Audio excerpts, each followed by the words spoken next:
Hello guys and welcome. So today I'll be discussing the color code markings on the airspeed indicator, also known as the ASI, because in aviation we love to say the letters rather than the words and have acronyms for everything just to complicate it even more. You want to understand the ASI inside out so you know your limitations of your certain aircraft. Today we'll be looking at the Cessna 172 that we fly here at RMIT. And before you start flying, you always want to look at your aircraft's POH and ensure you know the limitations inside and out of your certain aircraft.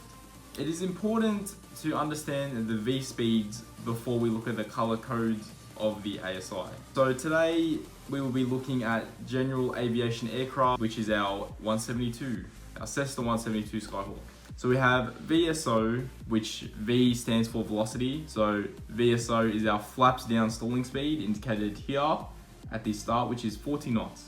And then we have VS1 is the bottom of the green arc, which is indicated here, which is our clean configuration stalling speed. So with our flaps up, this is our stalling speed in a clean configuration. We have our VFE, which is our maximum flap extension range, indicated here at 85 knots. However, we can do flap 10 below 110, which is stated in the POH. Our VNO is our max structural cruising speed, which is indicated here. So if we go past that, you're in trouble, which is our VNE, our never exceed speed, which if we go over 163 knots, we will, or most likely, get structural damage to the wings, to the body, to the fuselage, to the empennage, anywhere on the aircraft. You are that much more likely to experience some type of damage regarding anything with the aircraft. The color code markings on the ASI. So our white arc is our full flap operating range. So from 40 knots to 85 knots is when you can have 30 degrees of flaps down. However, as I said previously, you can operate flaps at 110. Operate flaps 10 degrees below 110 knots. Our green arc is the arc we want to stay in during the majority of our flight, which is our normal operating range. So from our clean configuration, our clean stalling configuration, all the way to over here is our normal operating range, which is from 48 knots to 129 knots, which is written in the G1000 172 POH guide. As I said, you want to refer to your certain aircraft's POH to be sure of these numbers because it can be different for every type of aircraft there is. Our yellow arc is our cautious range, which in other words, we can only operate in the cautious range if we have smooth air, which means no turbulence whatsoever. Our yellow arc is from 129 knots to 163 knots. And we can only fly there when we have smooth air. And now our red line. This line, we never, ever, ever want to exceed the red line. It is our maximum speed for all operations at 163 knots. Going past the red line will very most likely sustain structural damage to the aircraft. So we never want to fly over 163 knots, ever. And here is our analog aircraft cockpit. As you can see, the ASI is in the top left of the 6-pack of instruments, as you can see in this little box.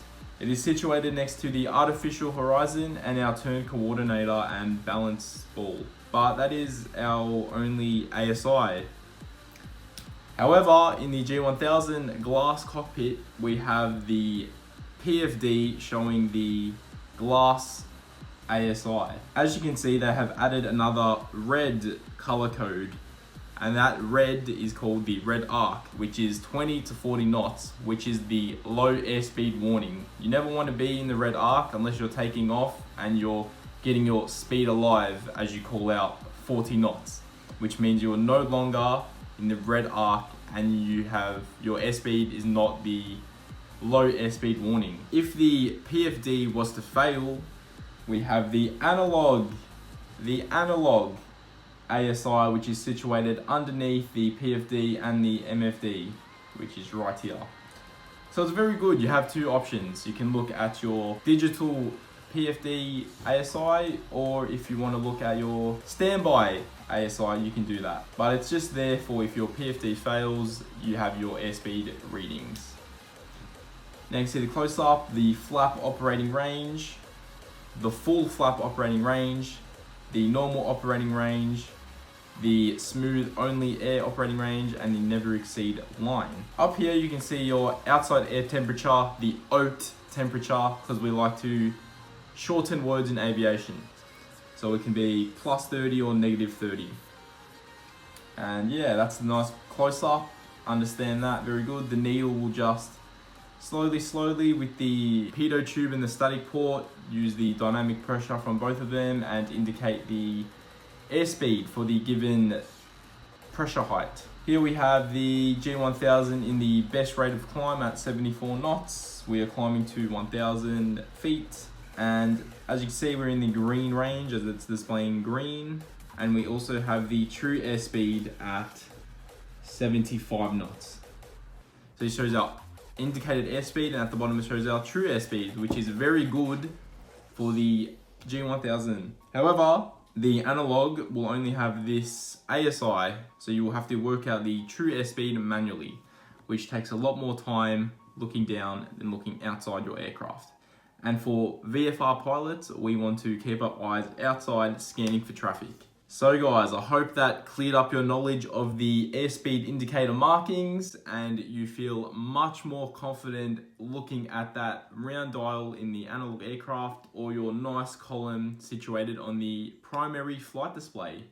So I hope that cleared things up and you feel confident, so when we go back to RMIT flight training, we will understand and interpret our indicated airspeed and feel very confident when performing our best angle, our best rate, our cruise climbs, our operating ranges, and we know never, ever to exceed 163 knots.